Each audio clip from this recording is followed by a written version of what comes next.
One of the most unique and skeptical things of recent past is trying to find your love for somebody by yourself. Now, in society nowadays, teenagers are, for lack of a better sentence, they are driven to have sex, or they don't exactly know what they want. Now, it doesn't apply to everybody, those terms, but for the majority of time, you find nowadays too often those two sentences are heard by too many people.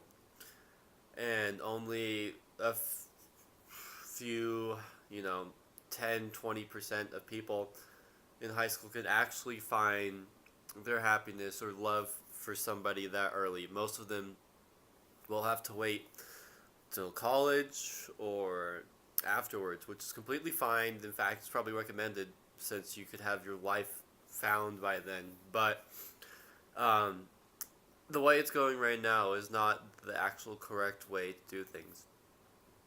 And we're going to talk about that in this video. We're going to talk about finding your heart for somebody, or finding that you don't want somebody, if that's what it comes down to. Now, too often the case nowadays in high school or whatnot, people go and someone likes them. Someone says, "Hey, Rachel, like, I like you."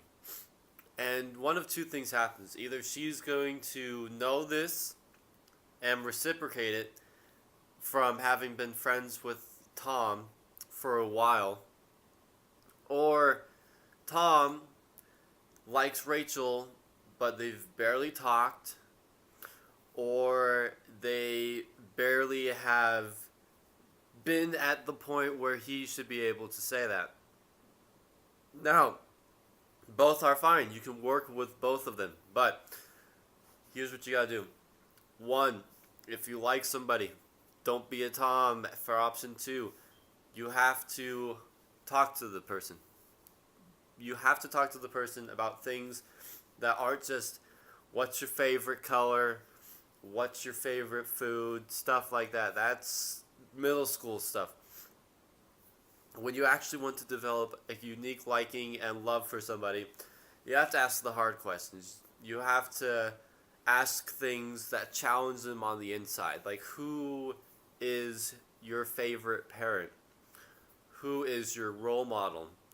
Who is your favorite friend and why? What's your favorite memory? Now, they might be weird questions to you right now, but actually think about it for a second. If the person values one parent over the other for a reason that is weird, then they are going to have a skepticism about the other gender. Say, for example, Rachel loves her dad because he is an authoritative figure in the house. That means that if you're not authoritative, you're not going to be the right match for her. Likewise, if her friend that she loves the most is the most annoying and egotistical and doesn't have a heart for anyone, that is not the person you're going to want to go for unless you're that type of person.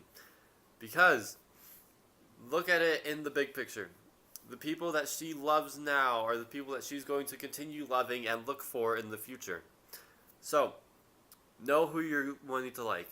And then secondly, if you're going to tell her you like her, make sure it's the right time.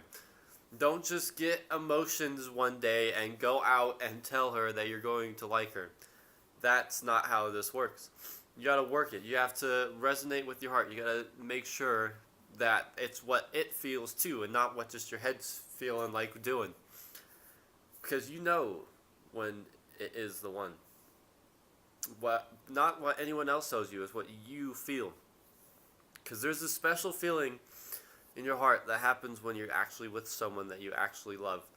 And it's perfect and beyond recognition. But when that happens, that's when you act, because you can't do it prematurely. And if you're going to tell her you like her, make sure there's a chance or just the right moment that she's not going to punch you in the face because she has other things in her life going on that she can't exactly, think about it. Or that if you tell her, then perhaps she does like you back, that you can actually, like do something about it. Because if you just tell a girl you like her and then act like you guys are still friends if she says she likes you back, no. You have to put yourself out there and be, personal once in a while. Now, I'm not saying to every sentence has to be a personal thing because we're people. You talk like people. You just have to go out there, and when you find someone that you want to give their heart, you have to let them know that they're more special to you than the average person next to you. Because if they feel more special, it'll be more inclined for them to like you back or go further than if you just treated them like someone else.